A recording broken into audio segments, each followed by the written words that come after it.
Boa noite, teleinternautas, mais uma vez aqui com o programa Dulce Galindo. Sejam todos bem-vindos, quem já curte, quem está começando agora. Estamos ao vivo hoje, em homenagem também ao nosso diretor, nosso querido diretor, Luque Ravanelli. Estamos com a presença dos nossos convidados hoje, em especial o Russo. Seja bem-vindo, Russo. Obrigado, Dulce, pelo convite. Obrigada a você. E também nosso Dr. Hussein, cirurgião vascular. Seja bem-vindo. Obrigado pelo convite. Obrigado pelo convite. Boa noite. Obrigada.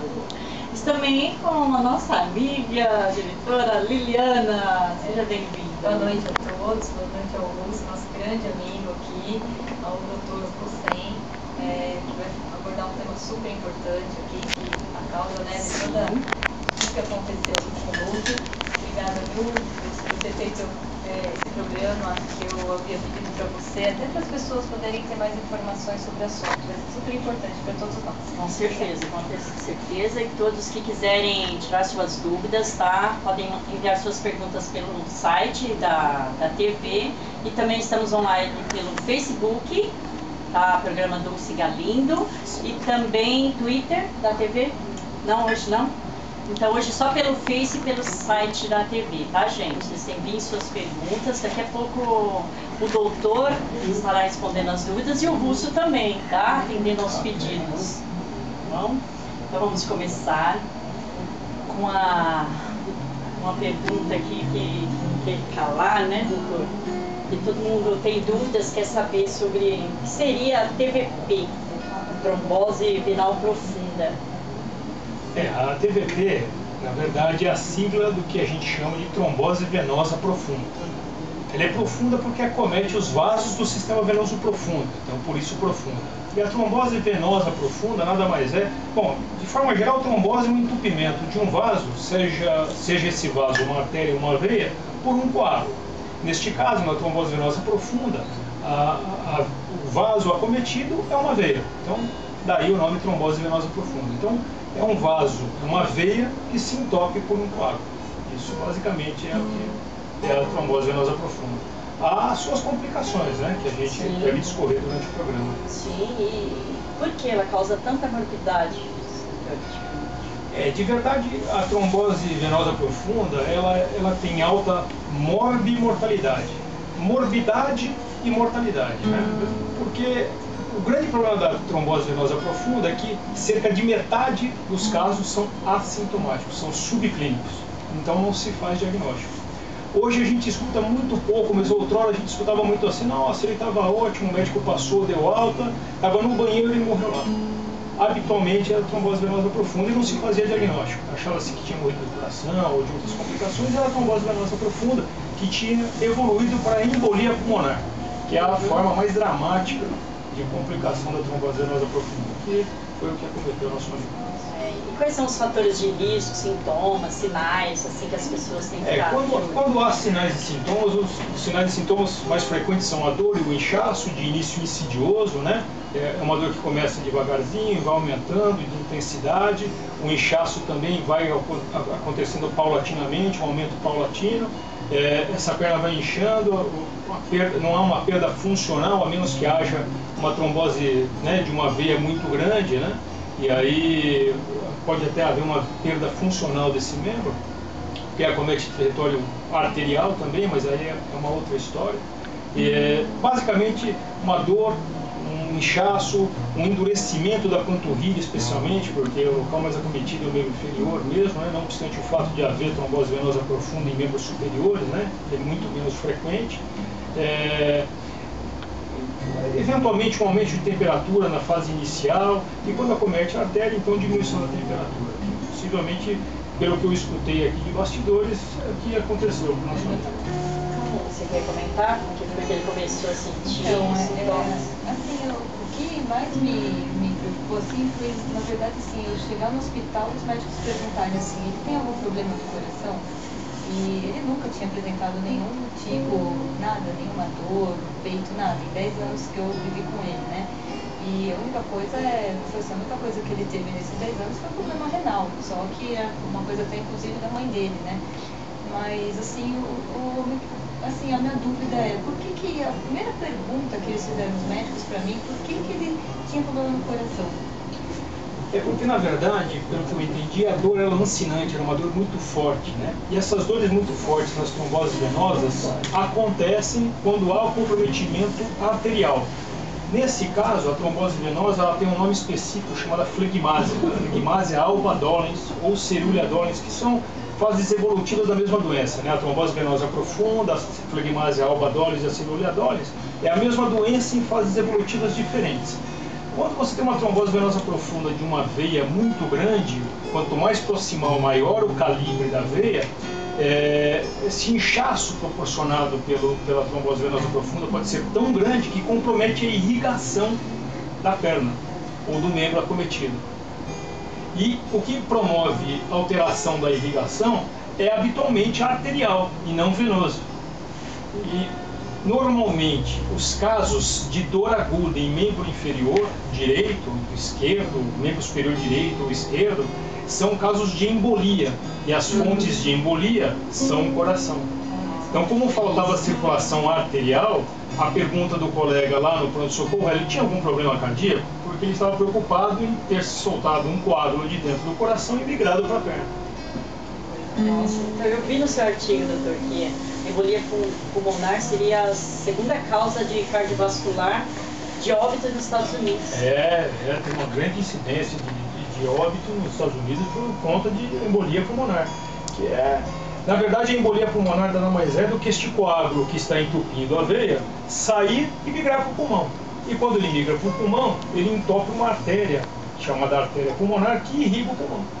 E aí, quando você tem um entupimento dessa artéria, não há irrigação daquele pulmão, o paciente pode entrar em insuficiência respiratória, falta de ar, dor no peito forte, dificuldade para respirar mesmo, né? E eventualmente cianose, um arroxeamento perilabial, de extremidades, né? Os casos mais graves. A causa é mais temida, então mais letal. Com certeza a embolia pulmonar é a complicação mais temida da trombose venosa profunda. É por isso que como a gente conversou no começo, né, a trombose venosa profunda, em sua maioria, é assintomática, ou pouco sintomática. Então, quando a gente desconfia de trombose venosa profunda, nós precisamos tratar como se fosse. Até que a gente faça um ultrassom, chamado Doppler, e é esse ultrassom que confirma ou descarta. Foi exatamente isso que nós não conseguimos fazer, porque era no meio de uma madrugada, né, ele saiu da festa de aniversário e realmente não tinha no hospital, não tinha como executar esse É difícil. Nem todos os hospitais têm, né? Nem todos os hospitais. O aparelho tem, mas muitas vezes não tem um profissional habilitado para fazer isso. Então, nesses casos, a gente interna o paciente e trata como se tivesse trombose venosa profunda. É assim tanto que quando eu fui para internar, né, quando eles viram que o quadro estava se agravando, imediatamente eles falaram assim, a ideia agora é a gente interná-lo, levá-lo para UTI, para ele poder ter uma atenção mais especial. Justamente. Só que quando eu voltei na internação da documentação, ele já havia piorado ainda mais. É isso aí. É por isso que a gente precisa ser rápido na suspeição diagnóstica, né? É que, de verdade, a gente não pode nem falar que o colega não fez diagnóstico, porque como o quadro é de uma frialdade, né, de um resfriamento da perna, e normalmente o que acontece na trombose venosa profunda não é isso, é até um aumento da temperatura local, tal, né, ele não conseguiu. Depois que acho que alguém comentou que alguém na família tinha tido uma embolia, que tinha falecido em função disso e tal, é que o colega suspeitou. E aí tratou como se fosse, era comum. Tem muitas perguntas aqui chegando aqui, o pessoal já está com muitas dúvidas aqui, no caso a Luciene Aparecida de Minas Gerais. Tenho tendência para trombose venosa devido a uma alteração no sangue, faço tratamento com Marevan, tem como mudar o tratamento convencional para o endovascular? Quais as vantagens? Na verdade, o que ela deve ter é um negócio chamado trombofilia, né?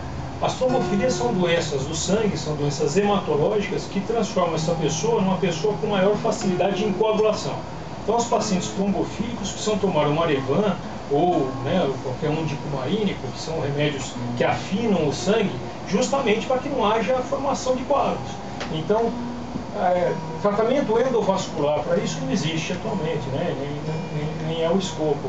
Na verdade, o que a gente faz é ver se há, pesar, né, custo-benefício Já houve tromboses prévias? Quantas? Foi trombose venosa profunda? Foi uma flebite superficial? Recidivou? Teve embolia pulmonar? Para que a gente pese, né, se vale a pena manter essa paciente anticoagulada, como o Marevan no caso dela, né? Ou se vale a pena a gente deixar ela antiagregada, apesar de muita gente acreditar que a antiagregação não funciona muito bem para a doença venosa, né? Mais para a doença arterial. Mas nós acreditamos que a doença venosa também possa ser tratada com antiagregação em alguns casos. Amilcar Salazar, do Rio de Janeiro, tive 3 episódios de TVP, uma na perna direita e 2 na perna esquerda. A primeira foi com 20 anos e a última há 11 anos. Depois de tanto tempo, meu caso teria indicação para um tratamento endovascular, fiquei com sequelas, minhas pernas incham muito e estão pretas. O que o Amilcar tem é o que a gente chama de síndrome pós-trombótica, né? Qual é o problema da trombose? A gente trata a trombose com anticoagulante oral, que inicialmente é a heparina e depois passa para os antivitamina K, que são os dicumarínicos, como é o Marevan. A nossa ideia inicial no tratamento da trombose não é dissolver o coágulo. O coágulo ele se dissolve por si só, ou até quando, em alguns casos, como possivelmente seria no caso dele, se tivesse um diagnóstico mais preciso, um diagnóstico não de presunção, mas um diagnóstico de certeza, podia ter feito o que a gente chama de trombólise. Aí sim a gente entra com um catéterzinho, entra com um remedinho, que é um trombolítico, e tenta dissolver o coágulo, né? Mas no caso da trombose venosa profunda, o tratamento habitual, que é com anticoagulante, a ideia é que essa trombose não progrida. Porque se você tem uma trombose de um determinado trecho da veia, a nossa ideia é que essa trombose não progrida nem proximalmente, nem distalmente. E mais, que ela não embolize, né? Com o passar do tempo, aí sim o próprio organismo vai dissolvendo esse coágulo, e ao dissolver o coágulo ele também leva um pouco da válvula. O que são as válvulas? Toda veia é dotada de válvula para que o sangue suba em direção ao coração, e quando quer descer por força da gravidade, a válvula fecha. Quando você tem uma trombose recanalizada, o que acontece é que essas válvulas são destruídas. Então o sangue sobe e reflui. E este refluxo é que proporciona esses sintomas do Amilcar. O que melhora sintoma de síndrome pós-trombótica, Amilcar, é a compressão elástica. Usar a meia elástica é fundamental para quem tem trombose venosa profunda com síndrome pós-trombótica. A cirurgia endovascular, a correção endovascular, se tem jeito de fazê-la, é naqueles casos em que você ficou com uma sequela, com uma estenose, ou seja, com estreitamento da luz da veia. Ou, em alguns casos, como o que a gente chama de síndrome de Cockett ou de May-Turner, em que a artéria comprime a veia e aí te proporciona trombose de repetição. Agora, eu acho que o mais importante para você é descobrir por que você teve 3 tromboses, né? Ninguém tem 3 tromboses à toa, né? Então, talvez você seja mais um caso de trombofilia, que precisa ser pesquisado com exames de sangue mesmo. Tem sequelas, doutor? Trombose? Trombose venosa profunda, sim, essas síndromes pós-trombóticas, né? Com o passar do tempo, este refluxo acentuado passa a ir escurecendo a pele, esse escurecimento passa a fazer com que a pele vá ficando mais grossa, menos elástica e aí, então, consequentemente, mais suscetível a feridas. Então, esses pacientes com trombose e com síndrome pós-trombótica podem, com o passar do tempo, se não cuidados de forma adequada, desenvolver feridas, que são úlceras de estase.